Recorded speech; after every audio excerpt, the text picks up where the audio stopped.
En el caso de hoy, el psicópata. El psicópata fue el primer caso documentado y estudiado de un asesino en serie en la historia de Costa Rica.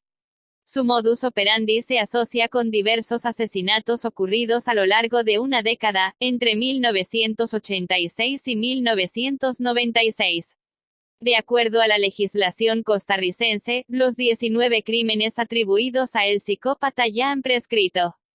Esto significa que aun si se encontrara al sospechoso, o sospechosos, ya no se le podría juzgar por ninguno de los asesinatos. Sus víctimas eran mujeres solas o parejas heterosexuales, a las cuales usualmente atacaba en sitios poco transitados durante horas de la noche, especialmente en el área ubicada entre Cartago, Curridabat y Desamparados, que en ese momento se denominó Triángulo de la Muerte. Se elaboró un perfil del asesino, aunque no se detuvo a nadie relacionado con los diversos crímenes. El análisis del perfil señalaba que el sujeto en cuestión era un hombre de origen costarricense y que vivió en Nicaragua, aunque esto nunca pasó de ser una posibilidad más, entre muchas otras.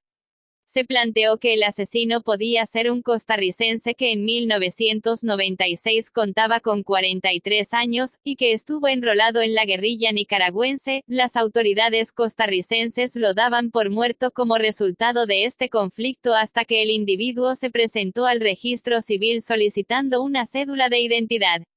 Esto tampoco llegó a ser confirmado, e incluso, este último sospechoso, un allegado a la familia de Ligia Camacho, cuyo nombre no fue revelado, se presentó ante las autoridades junto con su abogado, con el propósito de demostrar su inocencia. Un rumor popular, jamás confirmado, decía que el asesino podía pertenecer a una de las familias más poderosas del país, más específicamente a la familia del expresidente José María Figueres Ferrer, y por esa razón nunca fue descubierto. Personal de la policía declaró que probablemente el psicópata hubiera sufrido algún trauma en su juventud, relacionado con su madre o tal vez alguna compañera sentimental, debido al ensañamiento que mostraba contra las mujeres. El entonces director del OIJ manifestó en 1996 que no se tenía la más mínima prueba, excepto el modus operandi y el calibre del arma, y que estas eran pruebas circunstanciales, y nunca vinculantes con una persona en específico.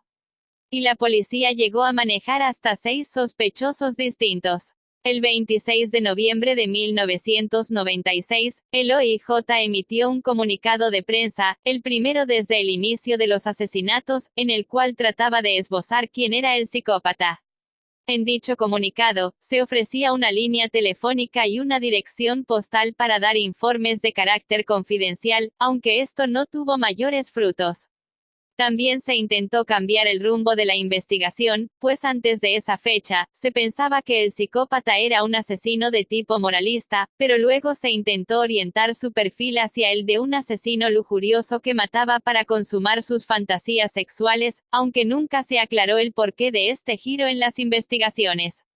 Este redireccionamiento en las investigaciones fue rebatido incluso por profesionales que habían estado involucrados en la investigación, como el médico Fernando Garzona Meseguer, quien sostenía que el psicópata no tenía fines sexuales en sus crímenes, y que si se daba contacto sexual con sus víctimas, este no era la motivación de sus asesinatos. El asesinato de Ligia Camacho Bermúdez Editar ocurrió el 14 de junio de 1987, en la propia vivienda de la víctima. Ligia leía un libro sentada en su cama cuando recibió un disparo proveniente del exterior de su casa que acabó con su vida. Este suceso contradice el modus operandi del psicópata, pues este acostumbraba a atacar en lugares solitarios, y no en casas o vecindarios. La única prueba de que se podía tratar del mismo criminal era una prueba balística. También se encontraron huellas digitales, pero al no haber sospechosos arrestados, no se pudo llevar a cabo una comparación positiva. El último hecho que se le imputa a el psicópata ocurrió el 26 de octubre de 1996, en la zona de Patarrá de Desamparados, al sur de San José. Mauricio Cordero e Ileana Álvarez se hallaban estacionados en el vehículo Nissan Sentra, propiedad del hombre. Repentinamente, fueron sorprendidos por un extraño que los obligó a abandonar el automóvil y caminar 500 metros. Luego procedió a asesinar a ambos, pegándoles un balazo a cada uno, que les quitó la vida. Si bien nunca se atrapó a nadie por este u otros crímenes atribuidos a el psicópata, la Policía Judicial de Costa Rica identificó un modus operandi idéntico en el asesinato de estas y otras 19 personas, entre 1986 y 1996. Otras curiosidades. Los crímenes imputados a el psicópata fueron realizados con un subfusil M3. Este usa municiones 45 ACP. En julio del 2005 apareció enterrada un arma muy similar en el patio de una vivienda ubicada en el Triángulo de la Muerte, pero análisis balísticos determinaron que el arma hallada no coincidía con el M3.